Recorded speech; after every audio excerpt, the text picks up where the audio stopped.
Long-term gains on all financial and non-financial assets, on the other hand, will attract a tax rate of 12.5%. For the benefit of the lower and the middle income classes, I propose to increase the limit of exemption of capital gains on certain financial assets to 1.25 lakh rupees per year. Sunil గారు, ఈ budget లో long term capital gain tax on equity or mutual funds మీద ఏమైనా impact ఉండొచ్చా? Reason, rupee day by day devalued అవుతుంది, FIs వెళ్ళిపోతున్నారు. FIs కి వేరే కంట్రీస్ లో ఇన్వెస్ట్ చేస్తే క్యాపిటల్ గెయిన్స్ మీద ట్యాక్స్ లేదంటే, ఇండియాలో ఇన్వెస్ట్ చేస్తే క్యాపిటల్ గెయిన్స్ మీద ట్యాక్స్ కట్టాలి. వాళ్ళు డాలర్ తీసుకొచ్చి రూపీలో పెడతారు, రూపీ 3% పడిపోద్ది. మనం ఒకసారి పాస్ట్ హిస్టరీ అంతా చూసుకుంటూ వస్తే 2004 లో సార్ మెయిన్ గా చిదంబరం చాలా రాడికల్ స్టెప్ తీసుకున్నాడు. ఓకే, ఏవైతే దాని తర్వాత ఏమైందంటే సార్ మన 2008 లో దాని తర్వాత మళ్ళీ క్యాపిటల్ గెయిన్ మీద ట్యాక్స్ 2018 లో ఇంట్రడ్యూస్ చేశారు. మళ్ళీ రీసెంట్గా 2024 లో దాన్ని 10 నుంచి 12.5కి పెంచి 1,25,000 వరకు. కానీ ఇప్పుడున్న సిచ్యువేషన్ ప్రకారం అసలు దీన్ని ఏమైనా తగ్గించే ఛాన్స్ ఉందా? అంటే క్యాపిటల్ గెయిన్ ట్యాక్స్ రేట్ ని తగ్గించే ఛాన్స్ ఉందా, లేకపోతే 1,25,000 లిమిట్ ని పెంచే ఛాన్స్ ఉందా? అసలు ఇంతకు ముందు చిదంబరం చేసినట్టు మొత్తం జీరో చేసే ఛాన్స్ ఉందా?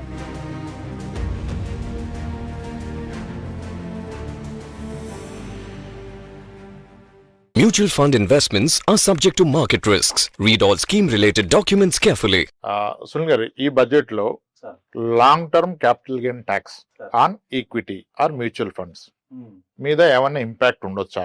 Reason, rupee day by day devalued అవుతుంది, ఎఫ్ఐఎస్ వెళ్ళిపోతున్నారు.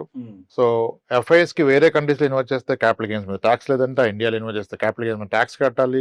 వాళ్ళు డాలర్ తీసుకొచ్చి రూపీలో పెడతారు, రూపీ 3% పడిపోద్ది కదా. అసలు ఇప్పుడు ఈ long term capital gain tax లో సమ్వేర్ ఇన్ 2004 లో సమ్ బిగ్గర్ చేంజ్ అయింది, 2008 లో దెర్ ఇస్ ఎ చేంజ్, 18 లో there is a change, and 24 లో మళ్ళీ కొంచెం పెంచారు కదా.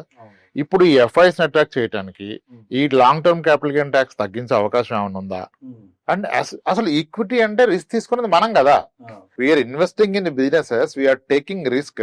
షార్ట్ టర్మ్ కి ఈక్విటీ రైట్ కాదు, లాంగ్ టర్మ్ కి రైట్ అంటాం. ఆ లాంగ్ టర్మ్ రిస్క్ తీసుకుని ఉంటే నాకేమైనా ప్రాఫిట్ వస్తే మళ్ళీ ట్యాక్స్ అంటే వెరీ పెయిన్ఫుల్ థింగ్ అయిపోయింది. ఓకే, అసలు ఒకసారి మీరు ఈ long term capital gain tax ఒక హిస్టరీ ఫ్రమ్ 2004 ఒకసారి మీరు మాకు బ్రీఫ్ చేయండి. సో మీరు అన్నట్టుగా సార్, యాజ్ ఆన్ సిచ్యువేషన్ అయితే ఎలా ఉందంటే కొంచెం బ్యాడ్ గానే ఉంది. ఎఫ్ఐఎస్ మూవ్ అవుతున్నారు, ఇన్వెస్ట్మెంట్స్, మన కంట్రీ గ్రో అవ్వాలంటే ఇన్వెస్టర్స్ ఉండాలి, ఫారెన్ ఇన్వెస్టర్స్ ముఖ్యంగా ఉండాలి, ఫ్లో రావాలి. ఒక రకంగా సరే ఇన్వెస్ట్మెంట్ చేసాము, ఇక్కడ గ్రోత్ వచ్చింది అన్న దాని రూపీ డివాల్యూ అవ్వడం వల్ల మళ్ళీ రియలైజ్ చేసే దగ్గరికి వచ్చేసరికి ఏం పెద్ద డిఫరెన్స్ ఉండట్లేదు. సో ఖచ్చితంగా ఎప్పుడైతే అంటే పాస్ట్ లో అయినా కూడా ఎప్పుడైతే ఎకానమీ సైడ్ డెవలప్మెంట్ సైడ్ అయినా, కంట్రీ డెవలప్మెంట్, ఈక్విటీ పార్టిసిపేషన్ పెంచాలనుకున్నప్పుడు గవర్నమెంట్, దాని తర్వాత ఎఫ్ఐఎస్ అట్రాక్ట్ చేయాలనుకున్నప్పుడైనా, దాని తర్వాత రూపీ డివాల్యుయేషన్ ఆపాలనుకున్న, ఫారెన్ ఫండ్స్ రావాలనుకున్నప్పుడు పాస్ట్ లో అయినా మనకు దీంట్లో క్యాపిటల్ గెయిన్ రిలేటెడ్ చాలా చేంజెస్ తీసుకొచ్చారు. మనం ఒకసారి పాస్ట్ హిస్టరీ అంతా చూసుకుంటూ వస్తే 2004 లో సార్ మెయిన్ గా చిదంబరం చాలా రాడికల్ స్టెప్ తీసుకున్నాడు. ఏవైతే ఈక్విటీ గానీ, equity oriented mutual funds, STT paid, అంటే ఇక్కడ మనం చూడాల్సింది ఎస్టీడీ పేడ్ అంటే లిస్టెడ్, అన్లిస్టెడ్ వాటికి సంబంధం లేదు. లిస్టెడ్ వాళ్ళకి వాటిల్లో ఇన్వెస్ట్మెంట్స్ చేసే వాళ్ళకి రాడికల్ డిఫరెన్స్ ఏంటంటే long term capital gain zero చేసేసాము. షార్ట్ టర్మ్ కూడా జీరో 2004 లో జీరోనే, క్యాపిటల్ గెయిన్ జీరో, మొత్తం capital gain tax zero. STT pay చేసి ఉంటాయి, లిస్టెడ్ ఇన్వెస్ట్మెంట్స్ ఏమైనా చేస్తే మీకు ప్రాఫిట్స్ ఏమొచ్చినా no tax. Okay, that was in 2004. That was a major radical step. అప్పుడే మన ఈక్విటీ ఫ్లో బాగా పెరిగింది ఆ ఇయర్ లో. ఓకే, ఫారెన్ ఇన్వెస్టర్స్ రావడానికి ట్యాక్సెస్ లేవు కదా, ఎందుకంటే అంతకుముందు 3 years పెయిన్ ఉంది మార్కెట్ లో.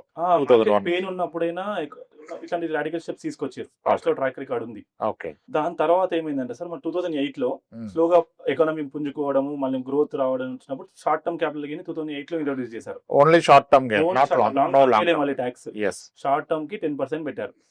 షార్ట్ టర్మ్ కి 10% పెట్టి లాంగ్ టర్మ్ జీరోలోనే ఉండే, లాంగ్ టర్మ్ క్యాపిటల్ గెయిన్ కి జీరోనే వచ్చేది.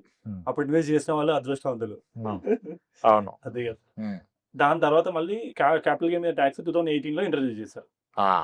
అప్పుడు మనకి 10% ట్యాక్స్ వేసి, కాకపోతే ఏంటంటే మిడిల్ క్లాస్ వాళ్ళకి మళ్ళీ ట్యాక్స్ వేసే బర్డెన్ అవుతుందని ఒక 1 lakh వరకు లిమిట్ ఇచ్చారు. మీకు ఒక 1 lakh long term capital gain ఇచ్చింది అనుకోండి, ట్యాక్స్ అవసరం లేదు, దానికంటే ఎక్కువ ఉన్న వాళ్ళకి 10% ట్యాక్స్ పెట్టారు. మళ్ళీ రీసెంట్ గా 2024 లో ఇది అందరం డిస్కస్ చేసిన పాయింటే, దాన్ని 10 నుంచి 12.5కి పెంచి 1,25,000 వరకు బెనిఫిట్ ని కూడా పెంచారు అన్నట్టు. Long term gains on all financial and non financial assets, on the other hand, will attract a tax rate of 12.5%. For the benefit of the lower and the middle income classes, I propose to increase the limit of exemption of capital gains on certain financial assets to 1.25 lakh rupees per year. Yes. అంటే 1,20,000 వరకు tax పడదు sir. Gains. దానికంటే ఎక్కువ ఏమైనా ఉంటే 12.5 పడుతుంది. Okay. కానీ ఇప్పుడున్న సిచ్యువేషన్ ప్రకారం అసలు దీన్ని ఏమైనా తగ్గించే ఛాన్స్ ఉందా? అంటే క్యాపిటల్ గెయిన్ ట్యాక్స్ రేట్ ని తగ్గించే ఛాన్స్ ఉందా? లేకపోతే 1,25,000 లిమిట్ ని పెంచే ఛాన్స్ ఉందా?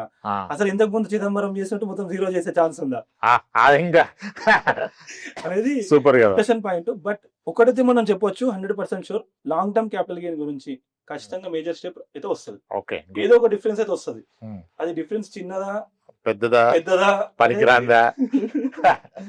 ఎందుకంటే it's very discussable point sir. As of no FIIs పోవడం, ఫారెన్ ఇన్వెస్ట్మెంట్స్ పోవడం అనేది కంట్రీ గ్రోత్ ని ఆపేస్తున్నట్టే కదా. ఖచ్చితంగా it is time to take the step for capital gains and foreign investments attract చేయడానికి. డెఫినెట్ గా ఉంటది డిఫరెన్స్ అయితే. ఓకే. మనం ఎక్స్పెక్ట్ చేయొచ్చు బడ్జెట్ లో క్యాపిటల్ గెయిన్ ట్యాక్స్ మీద ఏదో ఒక మోడిఫికేషన్, ఏదో ఒక రకమైన బెనిఫిట్ అయితే ఉంటది. అంటే మేబీ మేజర్ డిస్కషన్ ఇప్పుడు చిన్న బెనిఫిట్ ఇవ్వాలి అనుకుంటే 1,25,000 ని మిడిల్ క్లాస్ వాళ్ళకి 2 lakhs వరకు పెంచడం సార్. అంటే ఇప్పుడు 1,25,000 వరకు మీకు లేదు క్యాపిటల్ గెయిన్, 2 lakhs వరకు పెంచే ఛాన్స్ ఉంది. లేదు ఇంకా క్యాపిటల్ గెయిన్ తగ్గియాలి అంటే మళ్ళీ పాస్ట్ రేట్ లాగానే 12.5% ఏదైతే ట్యాక్స్ ఉందో 10 తీసుకుపోవచ్చు. ఇంకా బంపర్ ఆఫర్ ఇవ్వాలంటే ఇంకా 0 చేసేయడం. జీరో అయితే అద్భుతం. లేదంటే కొన్ని సొల్యూషన్ ఓరియంటెడ్ ఫండ్స్ ఉంటాయి మ్యూచువల్ ఫండ్స్ లో, రిటైర్మెంట్ ఫండ్స్, చిల్డ్రన్ ఫండ్స్ అని. వాటి వరకు అన్నా అంటే that is for a solution. Long term ఉన్నారు కదా, సెలెక్టెడ్ ఫండ్స్ కి వాటికి తగ్గిస్తారా, అన్నిటి తగ్గిస్తారా? ఇది కూడా ఇంకొకటి ఎక్స్పెక్ట్ చేస్తారు FIIs కి స్పెసిఫిక్ బెనిఫిట్. ఇప్పుడైతే జనరల్ గా ట్యాక్స్ రేట్ వాళ్ళకి సేమే ఉంది కాబట్టి ఓన్లీ ఫర్ FIIs కి స్పెషల్ రేట్ ఏమైనా తీసుకురావడానికి కూడా ఛాన్స్ ఉంది. మనం డొమెస్టిక్ ఇన్వెస్ట్మెంట్ సేమ్ తగ్గట్లేదు సార్. DIAs మన వాళ్ళని ఏమంటాం, కంట్రీలో ఉన్న వాళ్ళని ఏమంటాం DIAs అంటే domestic investors, foreign investors FIIs అంటే. So major problem foreign investors కాబట్టి మేబీ వాళ్ళ గురించి మేజర్ క్యాష్ ఎక్కడ నుంచి వెళ్ళిపోతుంది కాబట్టి వాళ్ళు తగ్గించి తర్వాత మనం కూడా మానేస్తే మనకు కూడా తగ్గిస్తారా? ఎంకరేజ్మెంట్ ఉండాలి కదా సార్. ఇప్పుడు ఇంత పార్టిసిపేషన్ రోజు STT కూడా పే చేస్తున్నాం సార్. సెక్యూరిటీస్ ట్రాన్సాక్షన్ ట్యాక్స్ అనేది కూడా తక్కువ రేట్ ఉన్నా అది పే చేస్తున్నా ప్రతి ట్రాన్సాక్షన్స్ పైన పడుతుంటది. అది that is also major cost actual గా. ఈవెన్ దాన్ని తీసేసినా కూడా బిగ్ బెనిఫిట్ వచ్చినట్టే మనకి. STT తీసేసినా కూడా అది ప్రతి ట్రాన్సాక్షన్ మీద whether I make profit or loss ఏదున్నా కూడా ట్రాన్సాక్షన్ చేసే ట్యాక్స్ చేయడం, ట్రాన్సాక్షన్ మీద ట్యాక్స్ తీసుకొని short term long term very painful sir. అంటే అట్లీస్ట్ రూపీ డివాల్యుయేట్ అవుతుంది, FIIs వచ్చి మళ్ళీ డివాల్యుయేషన్ ప్లస్ స్టాక్ చూస్తే రిటర్న్స్ కనపడినప్పుడు వై విల్ దే ఇన్వెస్ట్? ఇప్పుడు లాస్ట్ 1 year గా చూస్తే అదర్ దెన్ ఇండియా అన్ని కంట్రీస్ పర్ఫార్మ్ చేసినాయి మార్కెట్ పరంగా.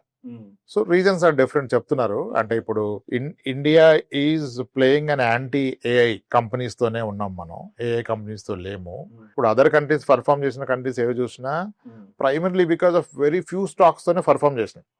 AI రిలేటెడ్ స్టాక్స్ కానీ తైవాన్ ఇవన్నీ 2-3 స్టాక్స్, చైనా, బ్రెజిల్ అన్ని తక్కువ స్టాక్స్ తోనే చేసి ఓవరాల్ గా మార్కెట్ పాజిటివ్ అనిపిస్తుంది. కానీ అక్కడ అన్ని స్టాక్స్ ర్యాలీ అవలా, very few limited single number stocks తోనే పర్ఫార్మ్ చేసినాయి అక్కడ మార్కెట్స్. సో ఇండియన్ మార్కెట్ ఏమో మన లోయెస్ట్ రేట్ ఇచ్చింది. సో మళ్ళీ దానికి తోడు ఈ బర్డెన్స్ అన్ని ఉండి రూపీ ఖచ్చితంగా ఒక మేజర్ స్టెప్ తీసుకోవాలి sir. This is the time. అంటే ఇప్పుడు ఏదైతే డెవలప్మెంట్ జరుగుతుంది, గ్రోత్ ఎక్స్పెక్ట్ చేస్తున్నామో మనం, అంతవరకు టార్గెట్స్ రీచ్ అవ్వాలంటే తీసుకోవాలి. ఇంకొకటి ఏంటంటే మీరు అన్నట్టు ఈవెన్ FIIs, ఈవెన్ మన వాళ్ళ NRIs బయటికి వెళ్ళి 10 years బ్యాక్ వెళ్ళి అక్కడ సంపాదించి ఇక్కడ ఇన్వెస్ట్ చేసిన వాళ్ళు ఇప్పుడు ఏదైనా రియలైజ్ చేసినా they are also not happy sir.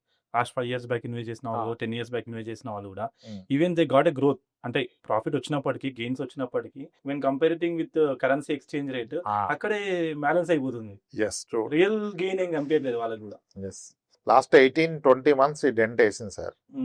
So market recovery అవ్వాలి యాజ్ వెల్, ఇది కూడా కాస్త ఇస్తే మంచి బూస్ట్ అవుతుంది. సో కంట్రీ మనం డెవలప్ చాలా హోప్స్ ఉన్నాయి ఈ బడ్జెట్ మీద. సో డెఫినెట్ గా కొన్ని positives in terms of long term capital gain tax, ఈ జాయింట్ ట్యాక్స్ సిస్టమ్, ఇవి కనుక వస్తే ఎస్ మళ్ళీ మనం కొంచెం ఒకసారి నవ్వచ్చు మళ్ళీ ఫిబ్రవరిలో. లేకపోతే పెయిన్ఫుల్ థింగ్ ఇది మాకు. అండ్ అలాగే డిడక్షన్స్ మీద కూడా ఏమన్నా పెంచితే బాగుంటుంది సార్. మీరు ఏమైనా ఎక్స్పెక్ట్ చేస్తున్నారు డిడక్షన్స్ లో? సార్ మేజర్ గా ఏంటంటే సాలరీస్ వాళ్ళకి న్యూ రెజ్యూమ్ లో, అంటే న్యూ రెజ్యూమ్ లో పెద్ద డిడక్షన్స్ ఏం లేవు. ఏకైక డిడక్షన్ స్టాండర్డ్ డిడక్షన్ కాబట్టి దాన్ని 1 lakh వరకు చేసే అవకాశం ఉంటుంది. స్టాండర్డ్ 1000 ఉంది సార్ ఓకే. ఇప్పుడు అది 1 lakh వరకు అయ్యే అవకాశం ఉంటుంది. ఓకే, ఛాన్స్ ఉంది, ఎక్స్పెక్టేషన్స్ ఉన్నాయి. అండ్ ఇది బెస్ట్ కేస్ సినారియో ఏంటంటే రిబేట్ ఏదైతే 12 lakhs వరకు ఇచ్చారో నో ట్యాక్స్, అది 15 lakhs వరకు చేయడం. పాసిబిలిటీ ఉంది, బట్ హౌ మచ్ ఇంప్లిమెంటేషన్కి వచ్చేసరికి ఎంతవరకు చేస్తారో అనేది చూడాలి. అంటే ఇప్పుడున్న ఇన్ఫ్లేషన్ ప్రకారము ఇప్పుడు లాస్ట్ ఇయర్ 12 lakhs వరకు ఉన్న ఇప్పుడు ఇన్ఫ్లేషన్ ప్రకారం దానికి తగ్గట్టు పెంచాలి. 15 lakhs వరకు చేస్తే బెస్ట్ పాసిబిలిటీ. ఇన్ఫ్లేషన్ అడ్జస్ట్ చేసి పెంచితే అన్ని పెరిగిపోవాలి కదా ఈ రోజుకి. 10 years బ్యాక్ ఉన్న స్టాండర్డ్స్ అన్ని 80Dలు 80Cలు ఉన్న ఎక్స్పెన్సెస్ కి మన టాక్సెస్ సిస్టమ్స్ కి మ్యాచ్ అవ్వట్లేదు, కొంచెం డిఫరెన్స్ ఉంటుంది. సో అది పెంచాలి. ఇంకోటి 80D సైడ్ కూడా డిస్కషన్ జరుగుతున్నాయి, బట్ నేనైతే పెద్ద ఏం ఎక్స్పెక్ట్ చేయట్లేదు, ఎందుకంటే గవర్నమెంట్ న్యూ రెజిమ్ కి ఎంకరేజ్ చేద్దాం ప్రయత్నిస్తుంది. ఓకే. సో 80D పెద్ద డిఫరెన్స్ ఉండకపోవచ్చు. ఓన్లీ 80Dకి మెడికల్ ఇన్సూరెన్స్ రిలేటెడ్ కాబట్టి ఎక్కువ ఛాన్స్ ఉంది 80D పెంచడానికి. 80D అని మెడికల్ ఇన్సూరెన్స్ కి మెడికల్ ట్రీట్మెంట్ కి రిలేటెడ్ సార్. సో అది లిమిట్ పెంచాలి. అది ఈ ఫ్యామిలీకి 25,000 సార్. 25,000 అమౌంట్. సరే, దాంట్లో good thing that it is GST తీసేసి అది మేజర్ ఫేవర్ అయింది యాక్చువల్ గా. దానికి థ్యాంక్స్ చెప్పుకోవచ్చు. కానీ ఎస్, అసలు హెల్త్ కి బీట్ హెల్త్ ఇన్సూరెన్స్ కానీ హెల్త్ ట్రీట్మెంట్ కాస్ట్ కానీ కంప్లీట్ ట్యాక్స్ ఎగ్జామ్ లోకి వెళ్ళిపోవాలి sir. That's the only thing middle class families వెనక్కి లాగుతున్నప్పుడు దాని మీద టాక్సేషన్ చేయకూడదు అసలు. ఫస్ట్ యాజ్ ఏ గవర్నమెంట్ గా రెస్పాన్సిబుల్ అసలు ప్రాపర్ మనకి హెల్త్ కేరే ఫ్రీగా ఉండి స్టాండర్డ్ హై స్టాండర్డ్ ఉండి ఇంక డిస్కషన్ లేదు కదా. ప్రొవైడ్ చేసే బెటర్, కానీ మన దగ్గర ప్రాక్టికాలిటీకి ఇంకా తీసుకురావడం చాలా కష్టమైన పరిస్థితి. ఇంకొకటి 50 lakhs అబౌవ్ ఉన్న వాళ్ళకి సర్చార్జ్ ఉంది సార్. మిడిల్ ఇన్కమ్ ఉన్న వాళ్ళకి అది తీసేసే ఛాన్స్ ఉంది. సర్చార్జెస్ 50 lakhs 50 lakhs అబౌవ్ ఉన్న వాళ్ళకి తీసేసి ఓన్లీ 1 CR అబౌవ్ ఉన్న వాళ్ళకి ఓకే ఇంప్లిమెంట్ అవుతుంది. అండ్ ఎంటర్ప్రైజెస్ కి కంపెనీస్ కి ప్రైవేట్ లిమిటెడ్ కంపెనీస్ కి వాటికి ఏమన్నా ట్యాక్స్ పరంగా ఎగ్జామ్షన్స్ వాటికి తక్కువ ఛాన్సెస్ ఉంది సార్. అవసరం లేదు. అవసరం లేదు కదా, అవసరం ఉంది, బట్ దాని రిలేటెడ్ ఏం మూవ్స్ ఉంటాయని ఎక్స్పెక్టేషన్స్ ఏం లేవు. ఈ క్యాపిటల్ గెయిన్స్ మేజర్ ఎక్స్పెక్టేషన్స్ మనం పెట్టుకోవాలి. ఎనీవే ఇప్పుడైతే big burden is on the capital gain tax and individual income tax కాబట్టి ఆ రెండు అడ్రస్ చేసినా మనం we should be thankful. Yeah, డెఫినెట్గా. Right sir, thank you very much అండి.